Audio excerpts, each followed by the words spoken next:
Sterilisation. So first of all father of plastic surgery या फिर surgery अपन बोलते हैं सुश्रुता समीता को।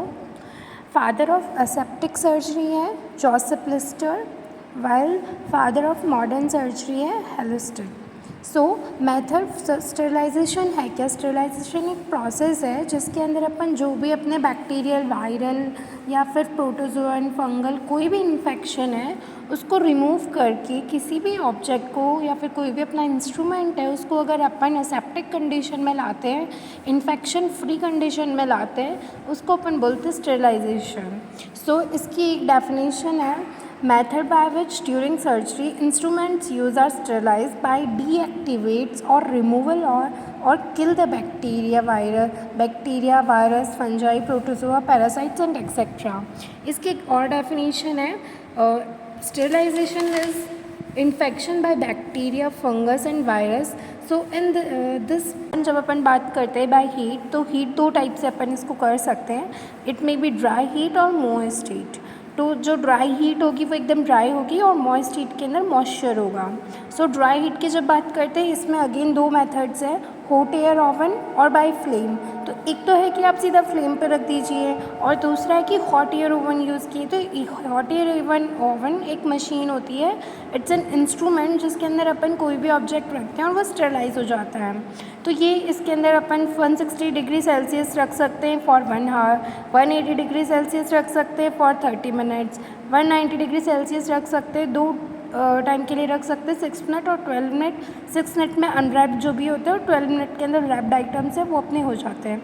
इसके अंदर बात करते हैं अपन क्या क्या स्टेरिलाइज कर सकते हैं, कौन से ऑब्जेक्ट स्टेरिलाइज कर सकते हैं।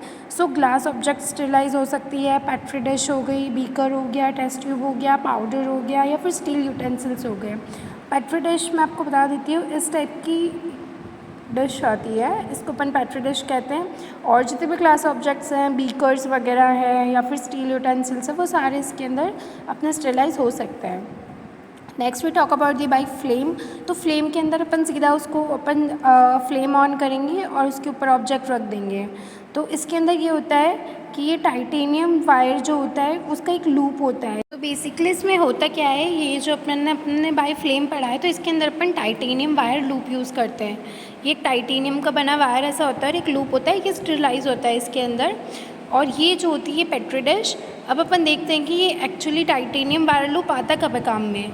तो क्या होता है कि जैसे अगर अपन को कभी भी पता करना है कि कोई भी बैक्टीरियल या वायरल इन्फेक्शन है किसी के जैसे कोई काव है, लैक्टेटिंग काव है, तो उसके मिल्क के अंदर अगर अपन को बैक्टीरियल वायरल इन्फेक्शन पता करना है तो अपन क्या करते हैं, एक पेट्री डिश लेते हैं।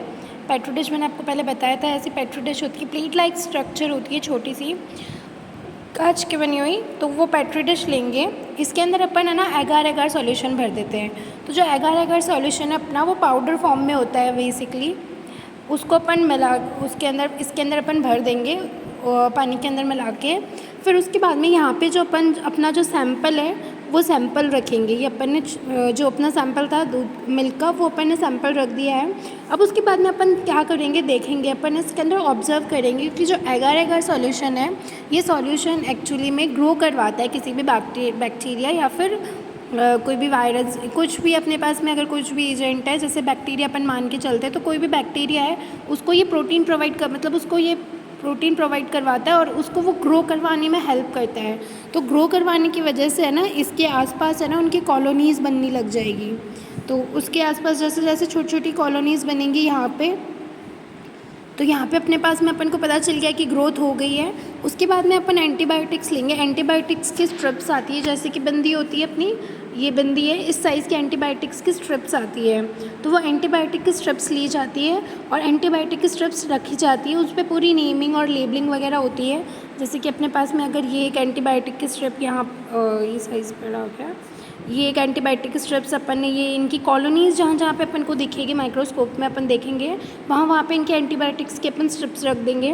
तो फिर जहाँ पर क्योंकि इनकी काफ़ी बड़ी बड़ी कॉलोनीज़ ग्रो हो चुकी है, जैसे मान लेते हैं कि इसकी कॉलोनी सबसे ज़्यादा बड़ी ग्रो हो गई है और यहाँ पर अपन ने वाइट वाली एंटीबायोटिक रख दी, तो अब क्या होगा कि ये इसकी ग्रोथ को रोकेगा, क्योंकि अपन ने जैसे बहुत सारी अपन ने एंटीबायोटिक्स लिए, 5-6 एंटीबायोटिक्स लिए और फिर इन सबको अपन इसको अलग अलग जगह पर डाल रहे हैं। तो अपन जब ये देखेंगे कि कहाँ पे जो सबसे ज़्यादा ग्रोथ इसकी रुक रही है बैक्टीरिया की, क्योंकि अगर जैसे अपन ने यहाँ पे ही डाली तो इतने स्पेस के अंदर बैक्टीरिया हट चुका है, इतने स्पेस का बैक्टीरिया ख़त्म हो चुका है, मीन्स ये इसके खिलाफ बहुत अच्छे से वर्क कर रही है।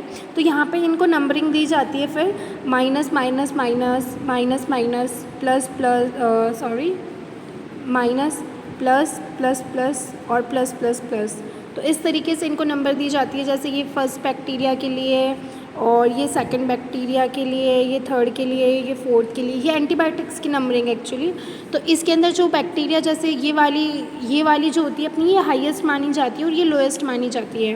तो जिसके अंदर 3+ मिलते हैं, 3+ मिलते हैं, मतलब वो वाली जो अपने पास में पिल्स है वो जो एंटीबायोटिक है वो बहुत अच्छा काम कर रही है उसके अगेंस्ट, तो वही एंटीबायोटिक फिर उसको उसमें दी जाती है बीमारी में, तो वो उससे ट्रीट हो जाए। Talk about the moist heat, तो मॉइस्ट हीट के अंदर 2 मेथड अपने पास में ऑटोक्लेव है और बॉइलिंग ऑफ H2O है। तो ऑटोक्लेव है, इसके अंदर अपने पास में ये फॉलोइंग अपने पास में इसके पार्ट्स हैं। तो ये अपना है, ये है टाइम से रिलेटेड, ये है प्रेशर से रिलेटेड और ये है टेम्परेचर से रिलेटेड। यहाँ पे अपनी वेपर्स इकट्ठी होंगी और यहाँ पे नीचे लगा होता है। देखो मैं आपको एक डायग्राम और बना के दिखा देती हूँ। फॉर एग्जांपल ये एक बॉक्स है, इसके अंदर अपन ने यहाँ तक पानी भरा हुआ है। So let's me make it, ये अपन ने यहाँ तक इसके अंदर पानी भरा हुआ है और नीचे जो यहाँ पे जो नीचे वाला सरफेस है, इस पर यहाँ पे अपनी इलेक्ट्रोड की रोड्स है। तो जब इसके अंदर इलेक्ट्रिसिटी फ़्लो होगी तो इलेक्ट्रिसिटी फ़्लो होने की वजह से ये पानी गर्म होगा और यहाँ पे जो वेपर्स इकट्ठी हो जाएंगी, यहाँ पर अपने पास में वेपर्स इकट्ठी हो जाएंगी। तो अपन ये जो वेपर रहती है इसके ऊपर यहाँ एक प्लेट रहती है, तो वेपर्स के अंदर सारी चीज़ें स्टेरिलाइज होगी। तो जो भी अपना ऑब्जेक्ट है वो अपन इस प्लेट पे रख देंगे। यहाँ पे अपने पास में अलग अलग इंस्ट्रूमेंट्स रहते हैं। यहाँ पे टाइम पता करने के लिए होता है, टाइम मेजर करने के लिए, यहाँ पे प्रेशर मेजर करने के लिए और यहाँ पे टेम्परेचर मेंटेन करने के लिए होता है। तो ऐसे अपन इसका पता लगा सकते हैं। इसमें ना फिक्स एक स्टैंडर्ड वैल्यूज़ होती है, जैसे ये उसी से अपन पता लगा सकते हैं। सो 121 डिग्री टेम्परेचर होना चाहिए, 15 पाउंड प्रेशर होना चाहिए और 15 मिनट तक रखते हैं तो कोई भी अपना ऑब्जेक्ट है वो अच्छे से स्टेरिलाइज हो जाएगा। इसका एग्जाम्पल है सर्जिकल पैक और सर्जिकल क्लॉथ्स वगैरह, इसके अंदर स्टेरिलाइज हो सकते हैं। और जो प्लांट्स होते हैं उनके लिए 134 degree Celsius, 15 minute pressure, 18 minute तक का टाइम होना चाहिए। Now we talk about the boiling of by H2O। तो टेम्परेचर 100 डिग्री सेल्सियस है, 30 मिनट के लिए रखेंगे। तो प्लस इसके साथ में अपन है ना 2% Na2CO3, 0.1% NOH और अपन इसके अंदर है ना स्पोर्ड स्ट्रक्चर जो भी रहता है। सेकेंड मेथड है बाय केमिकल्स, तो केमिकल्स के थ्रू भी अपन कर सकते हैं। इसमें फ़र्स्ट अपने पास में इथाइलिन ऑक्साइड गैस है, EO है, जो कि हाईली यूज़ की जाती है। ये रबर इंस्ट्रूमेंट्स के लिए भी यूज़ कर सकते हैं, कैथरेटेड की तरह यूज़ कर सकते हैं, सेथोस्कोप में, AI गन में, निडल और सिरिंज में, डिस्पोजेबल जो मेडिकल डिवाइस होते हैं अपने उसके अंदर यूज़ कर सकते हैं। तो ये बहुत इंपॉर्टेंट है इथाइलिन ऑक्साइड गैस और ये बहुत बार PYQ में आई हुई भी है। Next we talk about absolute alcohol या फिर स्प्रिट जिसे अपन कहते हैं, तो वो 99.99% अल्कोहल होती है। उसके अंदर अपना इथाइल अल्कोहल भी आता है जो कि 70% आइसोप्रोपाइल अल्कोहल होता है, जो कि मोर इफेक्टिव फॉर रबिंग, तो ये रबिंग के लिए ज़्यादा इफेक्टिव होता है। Third one was 1% cetrimide, fourth one was H2O2 hydrogen peroxide जो होता है, तो वो 35 to 70% अपने यूज़ कर सकते हैं। प्रैक्टिक एसिड होता है वो 0.2% है। NO2 है, नाइट्रोजन डाइऑक्साइड है। 38% फॉर्मेलिन है, जिसमें 35 ml तो अपने पास में वाटर होगा, 38% फॉर्मेलिन होगा जिसके अंदर 135 ml प्लस 10 ग्राम अपना NaOH होगा प्लस 1 लीटर पानी होगा, जो कि जिसके थ्रू अपन गम बूट्स वगैरह वो सारे के सारे कर सकते हैं प्योरीफायर। अब हम नेक्स्ट पार्ट पे चलते हैं। So third one was radiation. So radiation के अंदर अपन यूज़ कर सकते हैं यूवी रेज है, जैसे कि तो अल्ट्रावायलेट रेज होती है यूवी रेज, इसका ऑरिजिन है वो मर्करी वेपर लैंप से किया जाता है। ये यूज़ होती है स्टेरिलाइज करने में ऑपरेशन थिएटर्स के अंदर। एक नोट है यहाँ पर, before this 38% formalin plus KMnO4, तो अपन जब भी रेडिएशन यूज़ करते हैं तो फ्यूमिगेशन, बिफोर दिस फ्यूमिगेशन अपन को 38% फॉर्मेलिन प्लस KMnO4 यूज़ करना चाहिए, जिसके थ्रू वाइट वाइपर्स निकलती है। सेकेंड है गामा रेज, ये बहुत इंपॉर्टेंट है। These are use to sterilise scalpel blades, जो भी अपनी ब्लाइड्स होती है स्कैपल ब्लाइड्स या BP ब्लाइड्स वगैरह है, तो वो सारी की सारी गामा रेज के अंदर होती है sterilise. Third one was alpha and beta rays, these are use to sterilise polyethylene catheter. Fourth अपना मैकेनिकल मैथड या फिर फिल्ट्रेशन, तो इसके अंदर अपन जितने भी लिक्विड्स वगैरह है वो कर सकते हैं फ़िल्टर करके, ग्लास फिल्टर है या फिर मेम्ब्रेन फ़िल्टर यूज़ करके, ये सारी होती है। इसमें पोर की साइज़ जो होती है, जैसे ये अपना पास में फ़िल्टर है, इसके अंदर जो पोर्स होंगे जिसके थ्रू अपना लिक्विड या फिर जो भी है सब्सटेंस वो होके नीचे जाएगा, तो उसकी जो साइज़ होती है वो 10 की पावर -6 या फिर 10 की पावर -9 तक होती है।